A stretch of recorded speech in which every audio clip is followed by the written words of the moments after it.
riset, bisa hingga saat ini. Nah, itu ada agak mengalami kemunduran. Nah, kemudian oleh pemuda Muhammadiyah saya ditawari untuk menjadi ketua brutal buruh tani nelayan yang sekarang, pimpinan pusat pemuda Muhammadiyah. Nah, disitulah kemudian saya baru masuk kembali lagi ke basis-basis melalui jalur pemuda. Nah, ini yang pelan-pelan. Insya Allah ya saya berharap kelak bisa disinergikan, terutama yang muda-muda ini itu bisa melakukan advokasi, tapi itu perlu belajar. Nah, advokasi itu banyak sekali. Apakah advokasi bisa dilakukan di perkotaan? Bisa, tidak harus di pertanian, di banyak hal.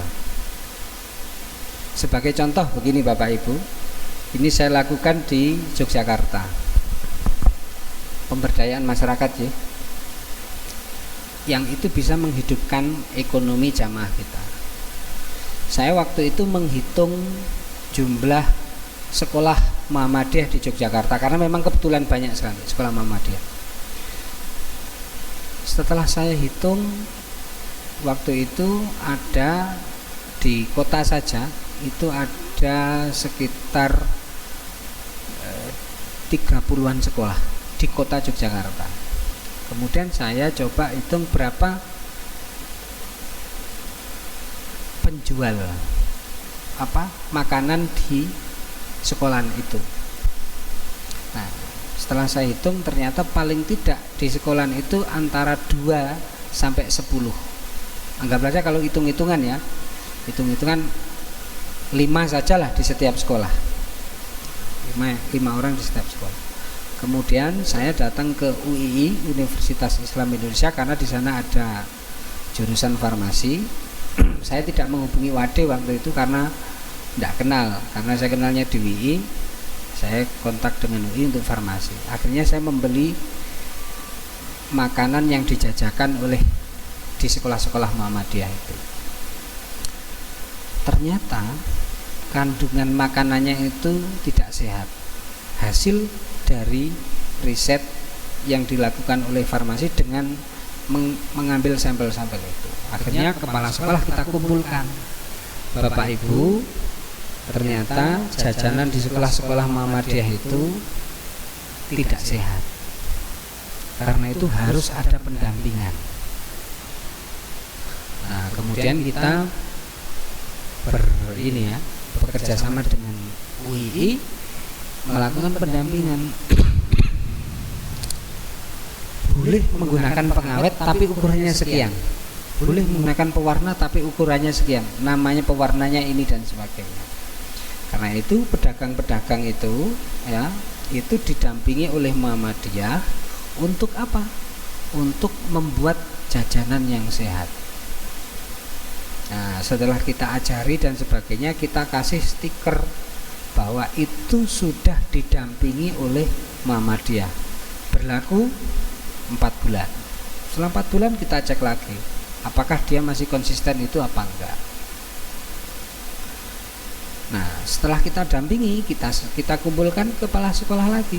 Kepala sekolah kita sampaikan, mohon mengundang wali murid dan sebagainya, menyampaikan, Bapak Ibu, kalau anak-anaknya mau jajan, silahkan membeli jajanan yang sudah berstiker ya. Stikernya itu dampingan Majelis Pemberdayaan Masyarakat Pimpinan Pusat Muhammadiyah. Lanjut, adzan dulu.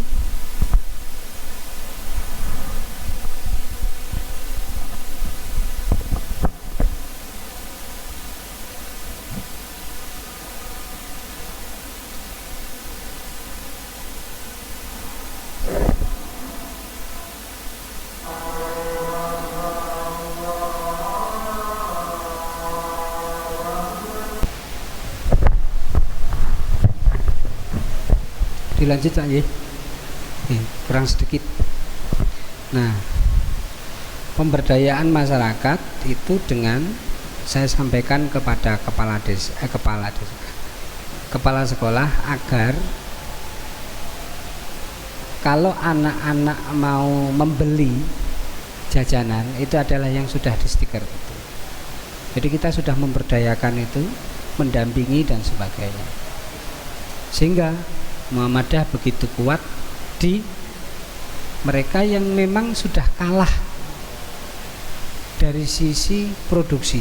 Mereka bisa memproduksi sendiri dengan jajanan-jajanan mereka. Mereka kita kumpulkan sehingga saya bisa memproduksi ini, oh bisa kemudian dijual di sekolah yang lain gitu. Biasanya hanya bisa menjual di sekolah itu, tetapi karena dibuat jaringan oleh Muhammadiyah, mereka bisa nitip di sekolah yang lain. Terus begitu, sehingga menjadi lebih kuat. Saya kira kalau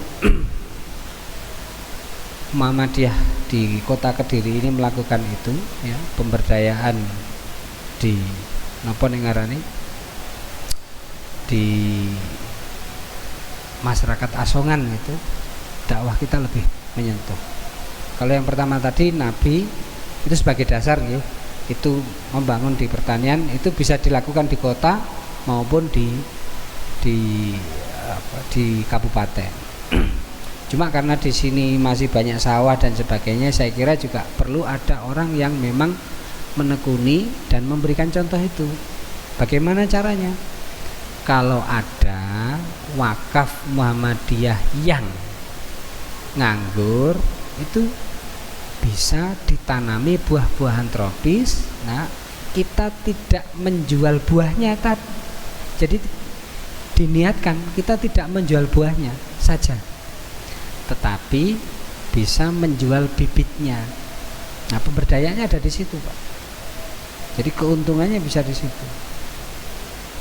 Jadi kita nanam dulu pohon-pohon yang kira-kira unggul, ya bisa kelengkeng, bisa mangga, itu nggak apa-apa lah, mangga cokanan nggak apa-apa lah.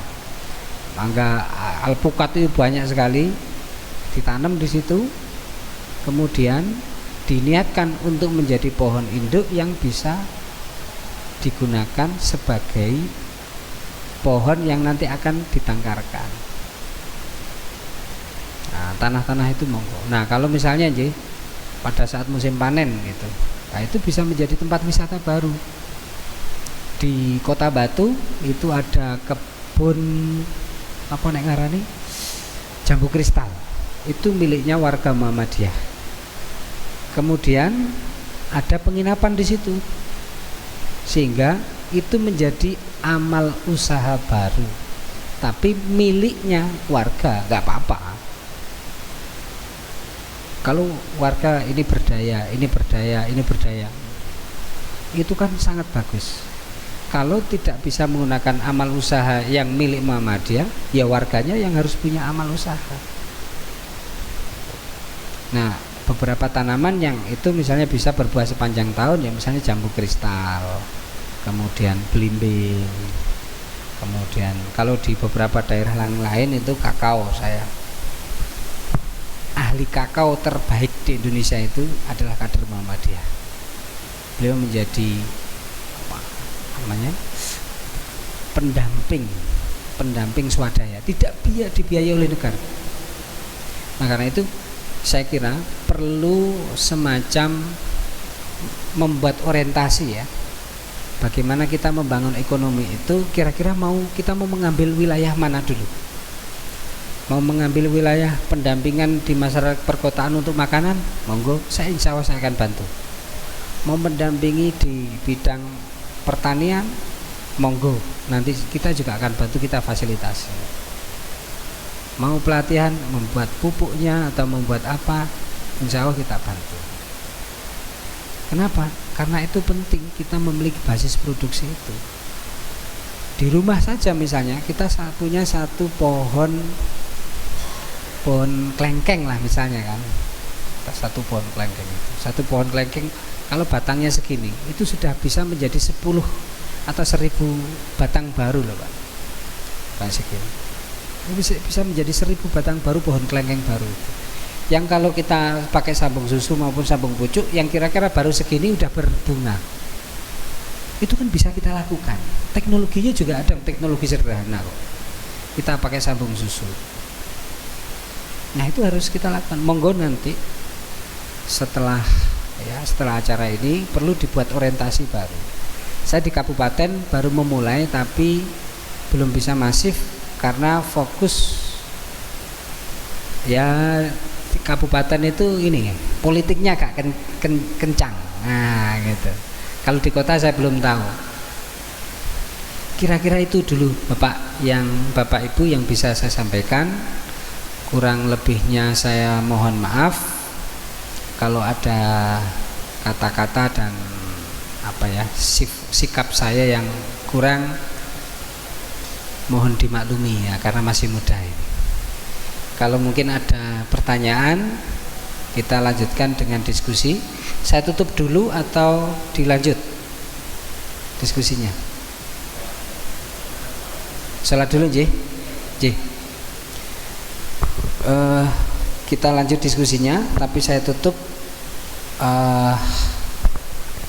pengajian ini dengan membaca alhamdulillahirabbil. Kita lanjutkan dengan menutup dengan doa penutup majelis. Subhanaka Allahumma wa bihamdika asyhadu an la ilaha illa anta astaghfiruka wa atubu ilaik. Assalamualaikum warahmatullahi wabarakatuh.